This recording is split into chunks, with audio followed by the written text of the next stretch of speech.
Hay factores que nos afectan en nuestro día a día, sin duda el sueño es uno de ellos. Afecta a mayores y también a los más pequeños de nuestra casa. Precisamente por eso hemos venido al Real Ilustre Colegio Oficial de Médicos de Sevilla y tenemos el placer de tener para charlar con él un ratito con el doctor, con el neuropediatra Andrés Rodríguez. Muy buenas. Muy buenas tardes, encantado de estar aquí con vosotros.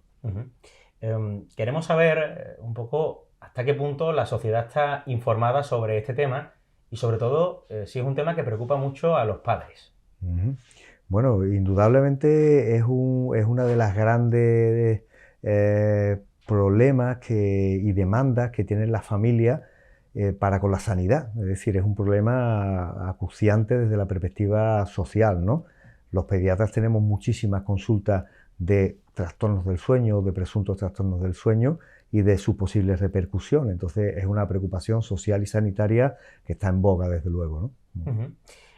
Me imagino que cuando estáis en consulta y recibís a diferentes pacientes, recibís, me imagino, a muchos padres primerizos que quieren también saber información, una de las preguntas más frecuentes será que cómo se establece una rutina que sea saludable para, en este caso, para los más pequeños de la casa, ¿no?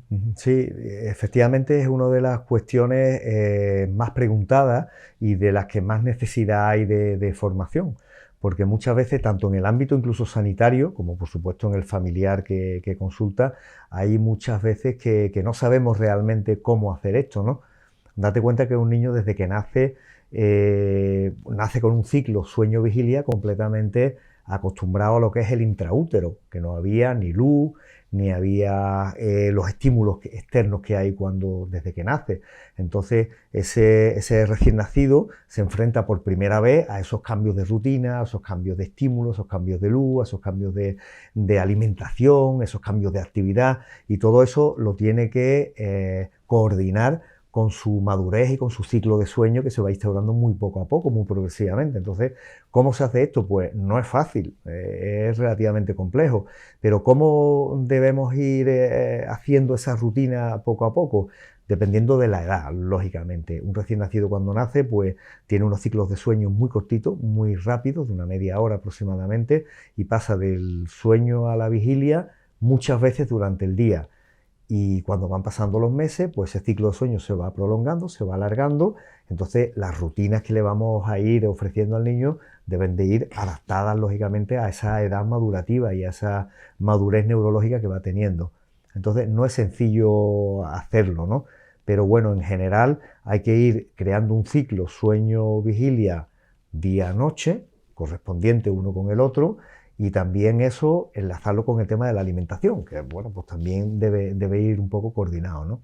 Es complejo, pero bueno, al final se consigue de una manera natural, ¿no? Si no se cometen errores o no se hacen artificios extraños, ¿no? Doctor, otra de las preguntas que se puede venir a la cabeza una vez que indaga un poco y uno bichea y busca información es si tienen más peso los factores ambientales o los factores genéticos. O qué pregunta más interesante y más moderna, porque realmente el factor ambiental es muy importante.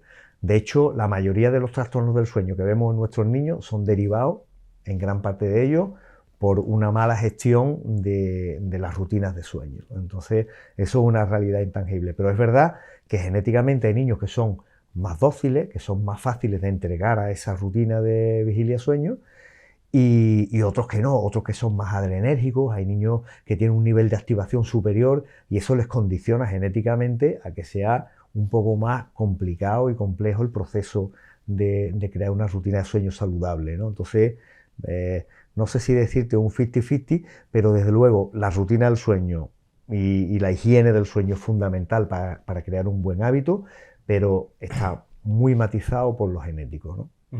Dicen que cada persona es un mundo, con los bebés no pasa algo distinto, con los niños, con las niñas pequeños. Queríamos saber también en qué momento es importante acudir al pediatra, porque aunque aparezcan esos dos factores, me imagino que surgen dudas. Claro, claro, claro. Bueno, pues tú mismo has respondido a la pregunta. Cuando surgen dudas, el pediatra está ahí para intentar resolverlas, ¿no? Ese es digamos, la primera parte de la respuesta, ¿no? siempre que uno tenga una duda de salud, pues va a su pediatra a consultarlo. Y es muy importante además consultarlo pronto, porque antes de que se haya instaurado un problema de sueño, es mejor resolver la duda previamente, ¿no? Ese es el primer momento. El segundo, por supuesto, cuando haya ya un trastorno del sueño instaurado. ¿Qué es un trastorno del sueño? Pues algo que disrumpe en la vida del niño o de su familia. Esto también es un tema muy complejo, porque hay trastornos del sueño, supuestos trastornos del sueño, que no disrumpen la vida ni del niño ni de la familia, no son tales trastornos en realidad. Cuando consideramos un trastorno es cuando se convierte en un problema, o bien para el niño, para su descanso, para sus rutinas diarias, o bien para la familia, ¿no? Que también es. Entonces, ahí, por supuesto, cuando hay ese trastorno, hay que consultar, evidentemente, al pediatra, ¿no? Uh-huh. Al hilo de esto que comentabas, yo me imagino que la mayoría de médicos, una de las preguntas más frecuentes, más recurrentes, es ¿por qué mi hijo, por qué mi hija se despierta a mitad de la noche? ¿Cuándo debemos empezar a preocuparnos? Claro. Pues mira, hay que saber primero que un niño, desde que nace, se va a despertar por la noche, pero va a tener diversas razones y motivos para despertarse a lo largo de los primeros 6 años. El primer año de la vida está mediatizado por la inmadurez neurológica, que tiene que ir madurando un ciclo de sueño más largo. Eso es completamente natural que un niño se despierte por la noche, entonces no hay que preocuparse, hay que sencillamente pues, asistirlo si es una necesidad de hambre o fisiológica, de que está sucio y hay que cambiarlo y se siente incómodo, se le atiende y ya está, pero es completamente natural. Eso debe irse resolviendo al final del primer año y el tercer año, ahí ya pues el niño cada vez debe de irse despertando menos frecuentemente, pero ahí viene ahora los dientes, viene la encía, viene esos dolores que vienen o esas molestias, ¿no? Gastrointestinales o dentales que ocurren durante esa etapa de la vida, que va a hacer que el niño se despierte. ¿Cuál es la clave? La clave es enseñarlo a dormir bien inicialmente, para que cuando llegue el momento del despertar, él inicie cíclicamente el sueño de una manera natural porque sabe hacerlo. Un niño que no sabe desde el principio dormirse bien, cuando le llegue un motivo para despertarse, si no sabe dormirse, pues va a requerir pues, o un biberón, o que se le mueva en un carrito, o en los brazos de la mamá o del papá, etcétera, ¿no? Entonces hay que enseñar a los niños inicialmente a dormir bien, para que cuando llegue el despertar, que va a llegar de una manera natural, pues sepan dormirse de nuevo, ¿no? A partir de los 3 añitos, los miedos, el desapego de la familia, ya son más conscientes, ya saben que los padres están apartados, él está en un cuarto diferente, todo eso que ya cognitivamente el niño es capaz de percibir, pues entonces hay que saber que son otros motivos también naturales para despertarse. Lo que volvemos a otra vez al inicio, hay que enseñarlo a dormir bien. Cuando duerme bien, pues no va a tener ningún problema según sea el motivo por el cual despierta, ¿no? Es decir, que la creación de hábitos juega un papel importante. Trascendental. De hecho, no podemos entender que un niño que se despierte de noche, si realmente no sabe dormirse solo, pues lo haga espontáneamente, no lo va a hacer jamás. Esa creación de ese hábito inicial es el que debe de mediar todos los despertares y todo eso, ¿no? Además de esta creación de hábitos, ¿hay alguna otra forma que los padres y la madre que ahora mismo nos estén viendo puedan tomar como algo aconsejable y que así ayuden a sus bebés? Bueno, pues generalizando mucho, porque claro, todas estas cosas hay que particularizarlas enormemente. Como tú decías antes muy bien al principio, cada niño y cada persona es un mundo completamente diferente. Hay niños que tienen un sueño más ligero, son muy activos, hay otros que son más dóciles, más tranquilos, más pausados, más reposados. Pues ese perfil de niño es diferente, eso hay que tenerlo en cuenta. Pero generalizando mucho, tenemos que enseñar al niño desde que nace a dormir de una manera natural, solo y espontánea en el sitio donde le corresponde, sea una cunita o sea su cama, o sea, ese momento inicial es la clave de casi todo lo demás. Si enseñamos al niño inicialmente a dormirse bien, cuando lleguen los despertares, que van a llegar de una manera natural, el niño va a recuperar otra vez su sueño, ¿no? Entonces si algo tuviéramos que hacer hincapié sería en eso, ¿no? Y en las rutinas, en los hábitos, es decir, los horarios hay que respetarlos. Pues un niño de 1 año pues no debe estar por ahí a las 12 o la 1 de la madrugada con unos papás en un bar tomando unas tapas. Pues no pretenderemos que ese sea el mejor estilo, digamos, de crear un hábito de sueño. Entonces el respeto a los horarios también es una cosa muy importante, ¿no? Bueno, a veces se nos olvida que muchas de las cosas que a los adultos les ocurren no se separan tanto de la realidad. Cuando hay cambios de rutina también lo notamos, ¿no? Indudablemente, indudablemente. El niño, es que como está iniciándose, pues las rutinas son la primera vez a las cuales, digamos, aprenden o se enfrentan un poco a ellas, pero a nosotros nos pasa lo mismo, ¿no? El adulto cuando le falta el sueño, le falta el descanso, lo que hace es, pues va dando cabezadas, se duerme, tiene somnolencia diurna, es muy típico, ¿no?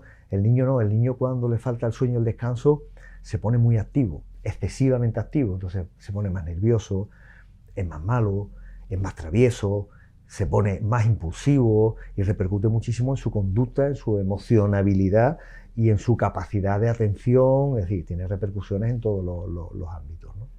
Bueno, yo al menos en este tiempo que hemos podido estar charlando sobre el tema, me quedan algunas cosas más claras. Por ejemplo, que los hábitos son trascendentales. Andrés, no sé si hay algo que se nos haya quedado en el tintero que quieras remarcar y que sea importante, sobre todo para los padres primerizos que quizás ahora mismo nos escuchan, nos ven llenos de dudas. Claro. Bueno, pues para los padres primerizos un mensaje es fundamental. Lo natural es que un niño duerma poco en los primeros meses de la vida, los primeros 6 meses. Bueno, duerma poco. Eso realmente es un error. Duermen muchas horas, duermen sobre 10 horas aproximadamente, pero el sueño puede ser muy fragmentado y puede tener muchos despertares nocturnos, pero que sepan que es completamente natural y es completamente normal, que no se preocupen de eso. Se tienen que preocupar cuando a lo largo de los meses y tiene ya 1 año y 1 año y medio, no hayan sido capaces de adquirir ese hábito y esa rutina del sueño. 1. Y 2, fundamental es crear en el dormir un hábito amable, saludable y bonito. Es decir, el sueño nunca debe ser un castigo. Ahora dejamos de hacer una cosa chula, una cosa bonita que al niño le interesa y nos vamos a acostar porque hay que acostarse. Estamos creando un ambiente negativo alrededor del sueño y no, debemos crear un ambiente positivo, alegre, bonito, de compartir con la madre o con el padre ese ratito antes de relajarse y dormir, ese cuento que uno lee o esa charla o ese momento es el que hay que rescatar. Ese es el consejo que yo le daría a los padres que se inician en todo esto, ¿no? Bueno, pues ha sido un auténtico placer poder escuchar esto, poder tener una visión profesional de este asunto, de este tema y bueno, la verdad que por mi parte me quedo con ese mensaje de tranquilidad para los padres, para las madres, con respecto a un tema que nos afecta a todos como es el sueño. Un auténtico placer que haya podido dar su visión profesional como neuropediatra aquí en este podcast. Muchas gracias a vosotros y un placer para mí. Pues ya lo han escuchado, ya lo han visto, hay que crear hábitos y sobre todo los más pequeños acusan mucho esos cambios, esas alteraciones que podemos tener en el día a día, pero sin duda no debemos olvidar que el sueño es un factor fundamental en nuestro día a día.